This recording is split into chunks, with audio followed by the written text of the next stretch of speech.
Kim Ji-woon est un réalisateur coréen. Son cinéma éclectique est à l'image de la génération de cinéastes dont il fait partie. La nouvelle vague coréenne a propulsé de nombreux cinéastes sur la scène internationale et mis en évidence une perméabilité des genres aujourd'hui récompensée.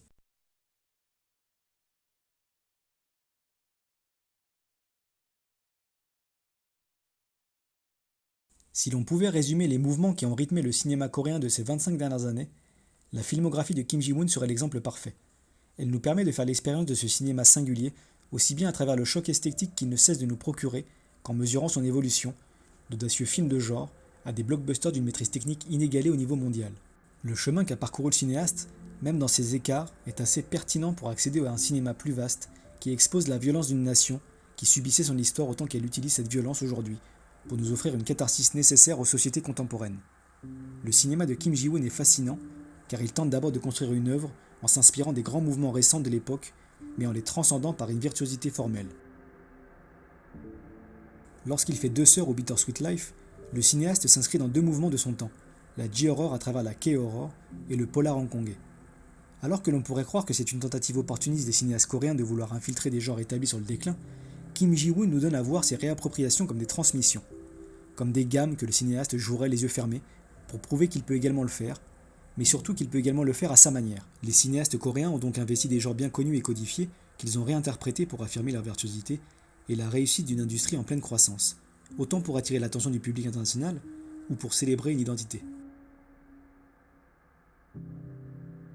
Le cinéaste est tellement virtuose que ses idées se retrouvent à influencer le cinéma dont il se revendique, quand James Wan et les productions Blumhouse par exemple semblent s'en inspirer notamment dans The Conjuring. Il y a une telle maîtrise dans le cinéma de Kim Ji-woon qu'à chaque fois qu'il s'attaque à un genre, il semble produire l'œuvre ultime, ou du moins l'une des expériences incontournables. Y a-t-il un film de serial killer plus intense que J'ai rencontré le diable depuis 2012 ? A-t-on vu un western plus original et jouissif que Le bon, la brute et le cinglé ?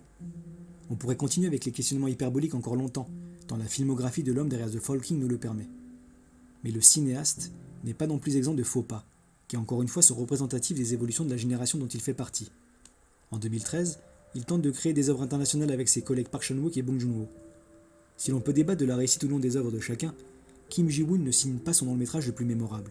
Et pour celui qui avait bâti sa démarche esthétique sur la maîtrise formelle et la virtuosité, les différentes barrières ne lui permettent pas de nous offrir une œuvre au niveau de ses audaces coréennes, néanmoins remarquable dans le paysage cinématographique américain. Ses récentes œuvres, comme ses premières, sont révélatrices de l'état du cinéma coréen.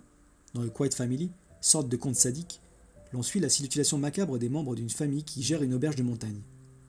L'économie des moyens n'empêche pas le jeune cinéaste de jouer avec l'espace de l'auberge avec une caméra mouvante qui met en évidence les contrastes. L'auberge est filmée comme un lieu de mouvement, qui ont une emphase par des jeux d'ombre ou d'angle. Et la mise en scène des corps possède une certaine théâtralité qui joue avec les situations comiques dans un lieu où règne la mort.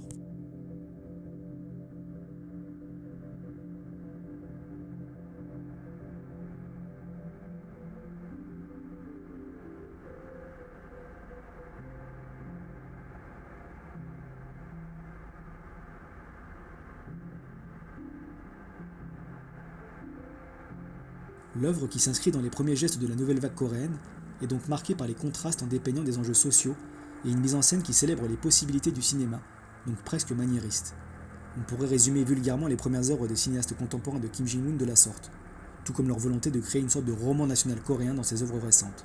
Les films historiques ont marqué la deuxième partie de cette décennie en Corée du Sud. Chaque année, un blockbuster formidable remporte les faveurs du box-office local. C'est par cette porte que Kim Ji-woon revient en Corée, avec The Age of Shadows.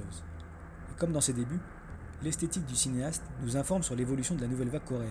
Nous sommes dans les années 20 en Corée sous occupation japonaise. Trahi par son contact lors d'un rendez-vous secret, un membre important de la résistance coréenne se retrouve acculé par l'armée nippone. Au milieu de l'affrontement, le chef de la police coréenne, interprété par Song Kang-ho, tente de nouer le contact pour éviter un bain de sang, en vain. Le combat s'engage, les balles fusent, les soldats courent sur les toits, la caméra virevolte et le montage rend l'action plus percutante que jamais. Cette première scène ahurissante nous rappelle pourquoi la réputation de Kim Ji-woon n'est plus approuvée. Il tente de construire une vision nuancée de l'histoire coréenne. Il révèle l'importance des figures historiques à travers les moyens du cinéma, ce qui n'empêche pas Kim Ji-woon d'alterner les genres, parfois au sein de la même scène, avec une maestria qui rappelle évidemment ses anciens longs métrages. À ce titre, la partie centrale du film s'articule autour de 3 grandes séquences qui resteront sans doute dans les annales du cinéma coréen. La première, hilarante, pourrait être considérée comme un moment de beuverie masculine, s'il n'y avait pas ce double jeu en filigrane tout le long de la scène, qui nous plonge doucement dans l'attention. On y voit Song Kang-ho, Gong Yoo et le charismatique et fidèle Lee Byung-hun enchaîner les verres de soju plus vite que dans les films de Hong Sang-soo. La deuxième est une séquence à bord d'un train, longue d'une bonne trentaine de minutes. Cette séquence nous rappelle que la virtuosité du cinéma de Kim Ji-woon n'a rien à envier à un autre cinéaste de la jouissance formelle, Quentin Tarantino.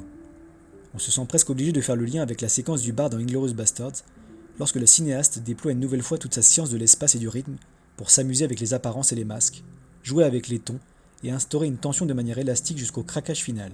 La troisième est la conséquence directe de ce qui s'est passé précédemment.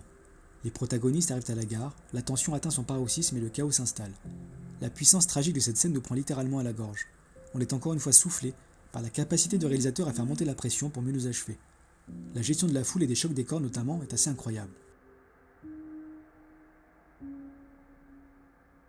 Ainsi, comme un digne représentant de sa génération, The Age of Shadows nous révèle que l'expérience des cinéastes et de la consolidation d'un système de production permet à la Corée du Sud de reconfigurer sa propre histoire à travers l'investissement dans un cinéma populaire exigeant. En 20 ans, les cinéastes coréens ont porté leur art et leur industrie à des sommets qui nous étonnent toujours. Kim Ji-woon passe d'un cinéma de genre virtuose et balisé à des œuvres populaires postmodernes.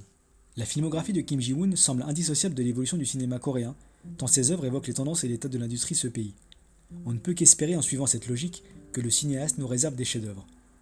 Même si son récent passage sur Netflix nous plonge dans le désarroi, en nous rassurant sur les capacités du cinéaste, mais en nous faisant douter d'un système qui ne serait peut-être plus en mesure de lui offrir une liberté nécessaire afin que la vague qui l'a emmené ne soit pas celle qui l'emporte.